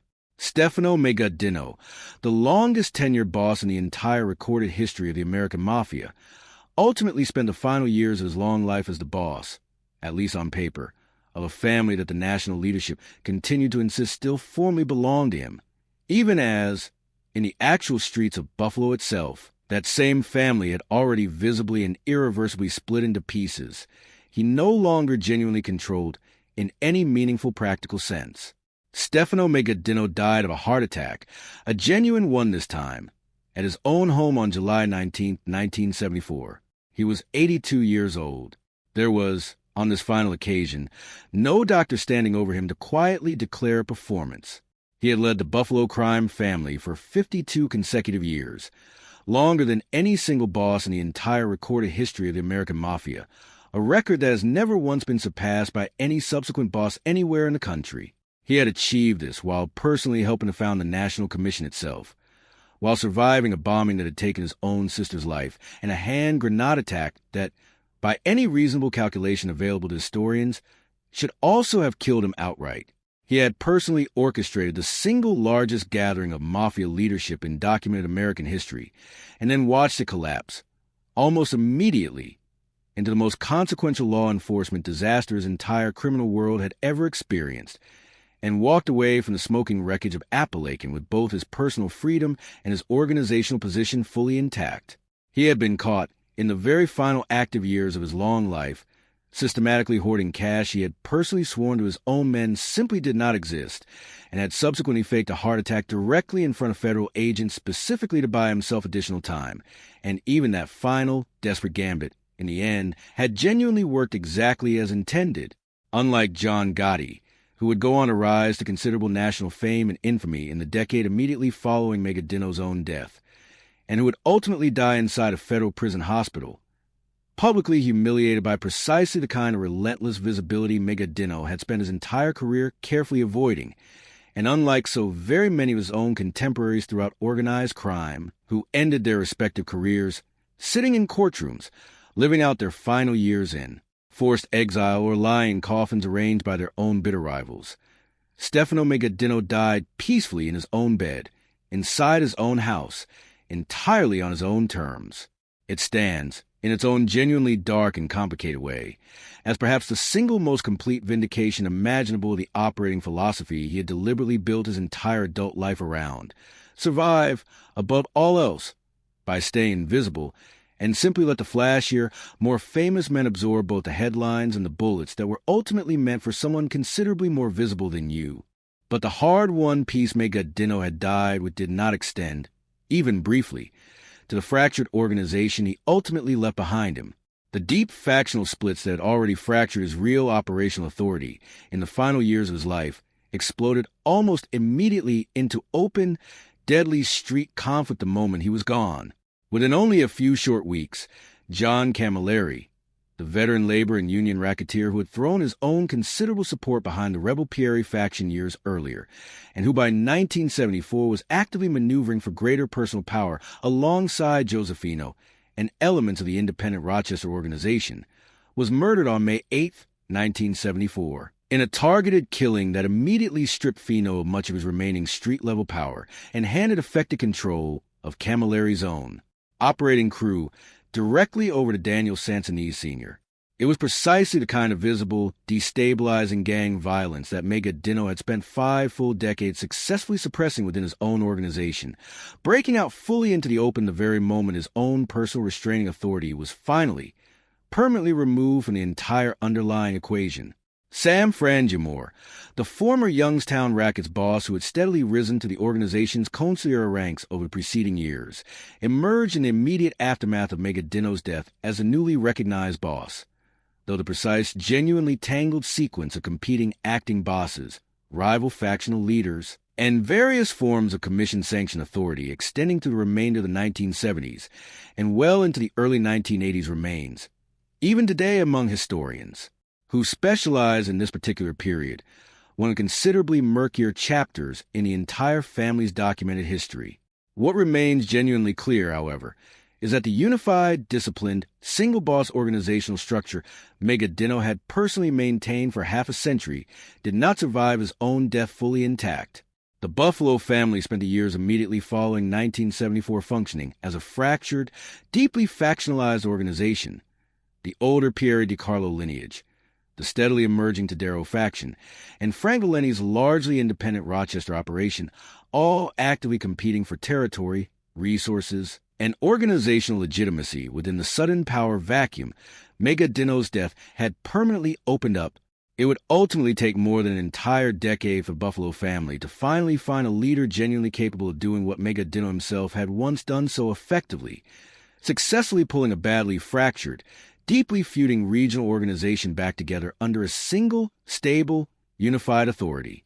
That particular man turned out to be Joseph Tadero Sr., known within the organization, with characteristic Buffalo bluntness, by the nickname Lead Pipe Joe, a longtime capo who had personally been present at the original Little Appalachian raid all the way back in 1967, who had successfully weathered the devastating Randaccio Natarelli convictions, the divisive Rochester Revolt, and the chaotic, often violent post-Magaddino power struggles of the mid-1970s, and who gradually emerged over the course of the 1980s as a figure genuinely capable of finally reuniting the family's various competing factions under his own leadership, under Tadero Sr.'s steady leadership. The Buffalo family regained a meaningful measure of the internal stability and operational discipline that had originally